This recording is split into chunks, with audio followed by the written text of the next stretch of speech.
रितेश गाजियाबाद का रहने वाला था। बीए करने के बाद उसे कोलकाता में नौकरी मिल गई। कुछ दिनों की कोशिश के बाद उसे किराए पर मकान भी मिल गया।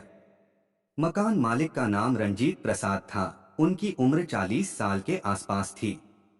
उनकी पत्नी का नाम पूनम था, जिसकी उम्र 22 साल के आसपास थी। वह बेहद खूबसूरत थी। पूनम रंजीत प्रसाद की दूसरी पत्नी थी। उनकी पहली पत्नी की 4 साल पहले मौत हो गई थी।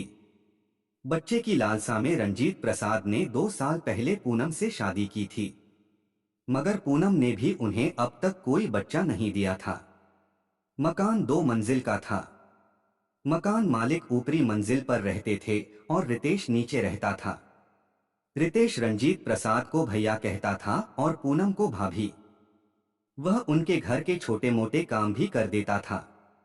रितेश रंजीत प्रसाद को भैया कहता था और पूनम को भाभी। वह उनके घर के छोटे मोटे काम भी कर देता था। एक दिन रंजीत प्रसाद ने रितेश से कहा, अब तुम्हें खाना बनाने की जरूरत नहीं, कल से तुम हमारे साथ ही खाना खाओगे। पहले रितेश इसके लिए तैयार नहीं हुआ, मगर जब पूनम ने भी जोर दिया तो वह उन लोगों के साथ खाना खाने के लिए राजी हो गया। मगर शर्त यह रखी कि भोजन के बदले उन्हें रुपए लेने होंगे। आखिरकार रंजीत प्रसाद ने भी उसकी शर्त मान ली। धीरे धीरे रितेश को लगने लगा कि वह पूनम को चाहने लगा है। अगर पूनम उसे नहीं मिलेगी तो उसकी जिंदगी बेकार हो जाएगी। इसी तरह 6 महीने बीत गए। उसके बाद एक दिन ऐसा वाकया हुआ कि वे दोनों एक दूसरे में समाये बिना न रह सके। उस दिन रविवार था। रितेश की छुट्टी थी। रंजीत प्रसाद रोजाना की तरह सुबह 11 बजे अपनी दुकान पर चले गए थे। वे रात के 10 बजे से पहले घर नहीं लौटते थे। वे अपनी दुकान बृहस्पतिवार को बंद रखते थे। दोपहर का भोजन करते समय अचानक पूनम ने रितेश से कहा कि वह उसके साथ सिनेमाघर में कोई फिल्म देखना चाहती है। सुनील को लगा कि जैसे उसके मन की मुराद पूरी हो गई हो। दोनों ने शाम को फिल्म देखने की योजना बना ली। शाम को रितेश अपने कमरे में तैयार हो रहा था कि अचानक वहां पूनम आ गई। वह एकटक उसे देखने लगा। उसकी नजरें पूनम के हर एक अंग को निहारने लगी। कसा हुआ बदन, उभरी हुई छाती, बड़ी बड़ी आंखें, पतली कमर, गुलाबी होंठ और उस समय उसने काले रंग का सूट भी पहन रखा था जो उसके गोरे रंग पर कयामत ढा रहा था। रितेश कुछ कहता इससे पहले पूनम बोली, क्या हुआ? इस तरह आंखें फाड़कर मुझे क्यों देख रहे हो? क्या मैं इस लिबास में अच्छी नहीं लग रही? अच्छी तो आप हर लिबास में लगती हैं, मगर इस लिबास में तो कुछ और ही बात है भाभी। पूनम मुस्कुराती हुई बोली, क्या तुम्हारा दिल घायल हो गया है? रितेश खुद पर काबू न पा सका और दिल की बात जबान पर झट से ला दिया। अगर मैं कहूं कि मेरा दिल आपको पाने के लिए छटपटा उठा है, ऐसी बात है, तो तुम ही बताओ कि तुम्हारे दिल की छटपटाहट दूर करने के लिए मुझे क्या करना होगा। रितेश को लगा कि अगर उसने यह मौका गवा दिया तो पूनम को कभी भी पा नहीं सकेगा। उसने बगैर देर किए झट से पूनम को अपनी बाहों में भर लिया और कहा, आपको कुछ करना नहीं है। जो कुछ करना है मुझे करना है, आपको सिर्फ मेरा साथ देना है। इतना कहने के बाद रितेश पूनम के गुलाबी गालों और रसीले होठों को बार बार चूमने लगा। थोड़ी देर बाद पूनम बोली, अब छोड़ो तो फिल्म जाने में देर हो जाएगी। रितेश ने पूनम को अपनी बाहों से जुदा नहीं किया। उसने पूनम के गालों पर एक जोरदार चुंबन जड़कर कहा, मैं कुछ और ही सोच रहा हूँ। वह क्या, आज जब हम दोनों ने एक दूसरे पर अपने प्यार का इजहार कर ही दिया है, तो क्यों न जिंदगी का असली मजा बिस्तर पर लिया जाए। फिल्म फिर कभी देख लेंगे। पूनम मुस्कुराकर बोली, ख्याल बुरा नहीं है, दरवाजा बंद कर लो, मैं बिस्तर पर चलती हूँ। पूनम को अपनी बाहों से अलग कर रितेश कमरे का दरवाजा बंद करने चला गया। वह दरवाजा बंद करके बिस्तर पर आया तो वहां पूनम मुंह के बल लेटी थी। रितेश की बेकरारी बढ़ गई तो वह पूनम के कपड़े उतारने लगा। पूनम का संगमरमरी बदन देखकर रितेश को लगा कि आज उसकी प्यास बुझ जाएगी। वह धीरे धीरे प्यार के रास्ते पर आगे बढ़ता गया। पूनम भी लाज शर्म छोड़कर उसका साथ देती गई। प्यार की मंजिल पर पहुंचकर जब दोनों शांत हो गए तो पूनम ने कहा, आज तुमसे जो सुख मुझे मिला है वैसा सुख मुझे मेरे पति से सुहागरात को भी नहीं मिला था। न चाहते हुए भी रितेश ने उससे पूछ लिया, ऐसा क्यों? शायद इसलिए कि वे उम्र में मुझसे काफी बड़े हैं। मैं सच कहती हूँ, पति से मैं एक दिन भी खुश नहीं हो पाई।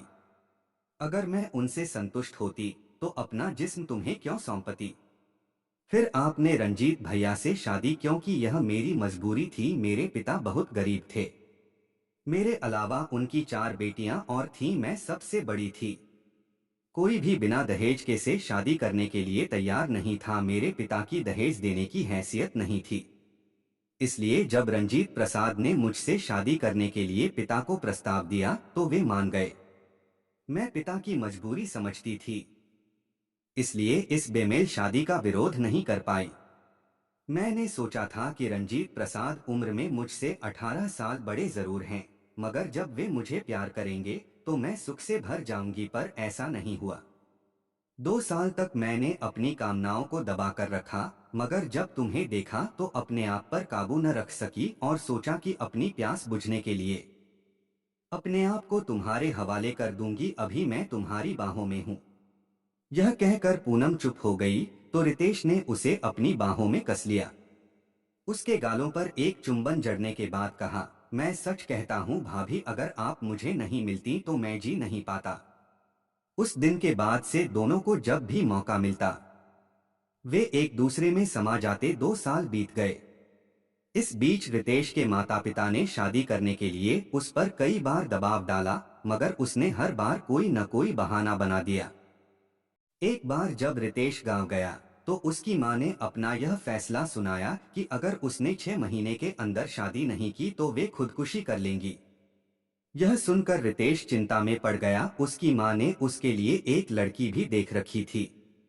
पूनम को रितेश इतना ज्यादा प्यार करने लगा था कि किसी भी हाल में वह उससे अलग नहीं होना चाहता था। काफी सोचने के बाद उसने फैसला किया कि वह समाज की परवाह किए बिना पूनम से शादी करेगा। गांव से लौटकर रितेश कोलकाता आया। मौका देखकर एक दिन उसने पूनम को अपनी बाहों में भर लिया और कहा, मुझे तुमसे कुछ कहना है। मैं भी तुम्हें एक बात बताने के पिछले 1 हफ्ते से बेचैन हूं, कहो तो बता दूं। पहले तुम अपनी बात कहो, फिर मैं कहूंगा। मैं तुम्हारे बच्चे की मां बनने वाली हूं। कहते कहते पूनम शर्मा गई। मैं जानती हूं कि तुम मुझे बहुत प्यार करते हो, इसीलिए मैंने यह फैसला किया है कि अब मैं रंजीत प्रसाद के साथ नहीं रहूंगी। उनसे तलाक लेकर तुमसे शादी करूंगी। तुम मुझसे शादी करोगे न? रितेश खुशी से झूम उठा। पूनम ने कहा कि सबसे पहले वह अपने और रितेश के जिस्मानी संबंध की जानकारी अपने पति को देगी और फिर उनसे तलाक की बात करेगी। अगर वे मान गए तो ठीक, नहीं तो उन्हें नामर्द साबित करके कोर्ट से तलाक ले लेगी। पूनम ने रितेश से कहा था कि वह रंजीत प्रसाद से रात में तलाक की बात करेगी और अगले दिन सुबह वह उसे उनका फैसला बता देगी। मगर अगले दिन सुबह रितेश को पूनम से बात करने का मौका नहीं मिला। मजबूरी में वह दफ्तर चला गया। दफ्तर से लौटकर रितेश शाम के 6 बजे घर आया तो पूनम अपने कमरे में थी। रोज की तरह उस समय रंजीत प्रसाद घर पर नहीं थे।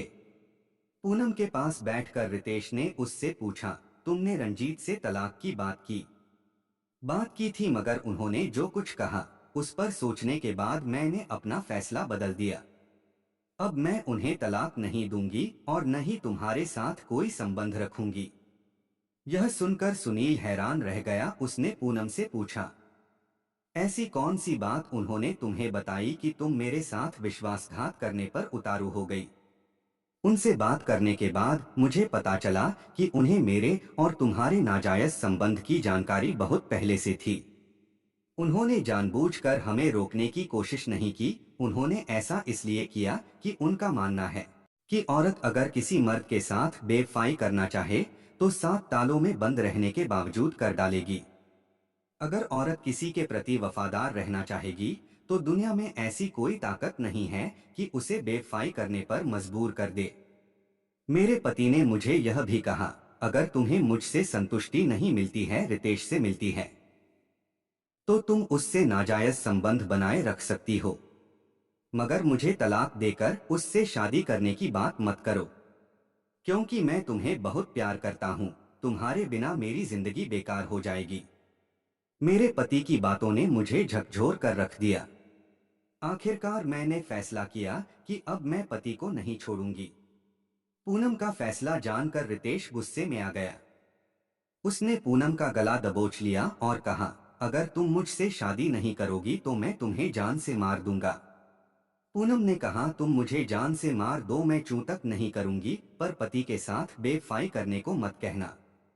रितेश उसके गले पर अपने हाथ का दबाव डालने ही जा रहा था कि अचानक उसे लगा कि वह सही नहीं है। सही रास्ते पर तो पूनम थी। उसके बाद रितेश ने पूनम के गले पर से अपना हाथ हटा लिया और कहा, मैं तुम्हें मार नहीं सकता पूनम, क्योंकि मैं तुम्हें दिल की गहराइयों से चाहता हूँ। तुम्हें तुम्हारा पति भी चाहता है, तुम तो एक ही हो।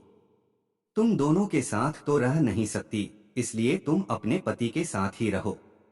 मैं कल ही तुम्हारे घर से, तुम्हारी दुनिया से दूर चला जाऊंगा। तुम अपने पति के साथ हमेशा खुश रहना।